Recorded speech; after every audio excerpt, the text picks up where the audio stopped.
여러분 안녕하세요. 이복이TV 이복입니다. 오늘은 방송 주제를 참 살기 힘든 세상인데 돈이 없으면 어떻게 할 거냐? 큰일입니다. 그럼 어떻게 해야 할까요?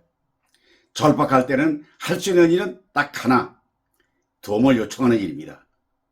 우리가 돈이 없으면 일해야 되는데 일도 하기 싫지 못하는 현상이 벌어지느냐? 이 성경에도 보면요, 데살로니가 후서에 보면 이런 말이 있습니다. 일하지 않거든 먹지도 말라, 이런 성경 말씀이 있습니다. 성경 말씀이 아니더라도 그건 당연한 얘기죠. 일도 하지 않고 돈도 없고 자식이 도와주지도 않고 도움 받을 때도 없다면 참 답답한 일이죠.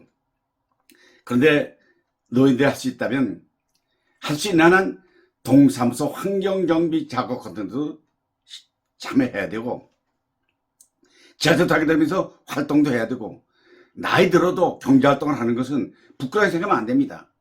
경제활동을 하게 되면 세 가지 효과가 있는 것입니다. 첫째는 경제활동을 하게 되면 근로의 의미가 있는 것이고, 두 번째는 운동의 효과가 뚜렷하잖아요. 움직이니까. 세 번째는 가장 걱정스러운 치매 예방에도 일을 할 수 있는 일석삼조의 일이 노인도 일을 하는 것입니다. 다만 거동이 어렵다 이런 분들은 가족의 도움을 받거나 저축한 돈을 이제 아껴서 써야 되겠죠. 사실 가난한 노년이 가장 큰 어려움이기 때문에 말씀을 드리는 것입니다. 그럼 노후자금은 어떻게 마련해야 될까요? 근데요, 젊어서부터 저축을 생활화해야죠. 돈이 남아서 저축한다는 건 이건 할 수 없는 일입니다. 누구나가. 어차피 돈은 늘 수입보다는 지출이 많아지는 거지, 그 인지상정이니까. 그렇다고 빌려 쓰게 되면, 결국 돈을 부족하다고 빌려 쓰게 되면 그 사람은 빚이 늘어나게 되면 파산하기 가장 좋은 걸로 가는 것입니다. 먼저 저축하고 나서 남은 돈으로 이렇게 살아야지, 모자란다고 빌려 쓰면 부채가 늘어나고, 저축하고 나서 절약했으면 일정 기간 지나면 시드머니가 생기는 거죠. 그럼 우리가 100세 시대에 노년을 어르신으로 존경받고 살기는 어떻게 해야 될까요? 한 가지가 있다면 뭘까요? 그건 첫째가 권위를 버리고 긍정적인 생각을 해야 합니다. 나이 들면 보이는 것이 많잖아요. 남이 잘못하는 것이 보인다고 지적하거나 조금 더 안다고, 먼저 살았다고 말하게 되면 결국 그런 사람을 가르쳐 우리는 꼰대니 늙은이니 노친네니 뒷방노인이 실보세대니 무시당하는 말을 듣게 되는 것입니다. 그럼 잔소리를 하게 되면 안 됩니다. 그러니까 매사를 긍정하는 자세는 뭐냐면, 첫째, 자식들에게는요, 인간하면 그냥 속아주는 것입니다. 그거 까발려가지고 너 이게 이런 게 아니야 되지 말고 그냥 속아주면 되는데 그걸 못합니다. 다른 사람들에게는, 이웃에게는, 그냥 친구들에게는 믿어주는 것입니다. 그다음에 배우자에게는 져주는 것입니다. 그게 정답입니다.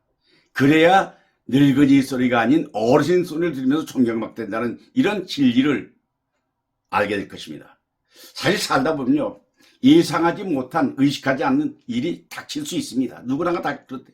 그런데 그때 어려울 때 내가 왕년에 누군데, 왕년에 이랬는데 하고 고집 부리고 자존심 새기고 냉수 마시고 이빨 쑤시는 자세, 이건 요즘은 통하지 않습니다.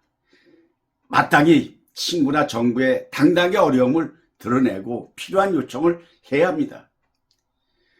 자립이 어려운 분들은 동사무소에서 주민사센터에 가서 신고해서 요양보호사의 조력을 받기도 하고, 또 정생활이 어렵게 되면 기초생활수급자로 지정을 받아가지고 식생활과 의료비 걱정 최소한으로 자유로울 수 있는 터전을 마련해야 됩니다. 어떤 경우라도 극단적인 선택을 해서 우리를 보면은 자살률이 가장 높아서 소위 가난해서 경제 이익 때문에 자살한다는 그런 얘기는 듣지 않도록 노력하는 것, 그게 삶의 지혜입니다. 오늘 제가 얘기한 바로 힘든 세상, 돈 없으면 큰일이다, 어떻게 해야 될 거냐 한 답은 이것으로 마치겠습니다. 여러분 건강하시고 행복하세요.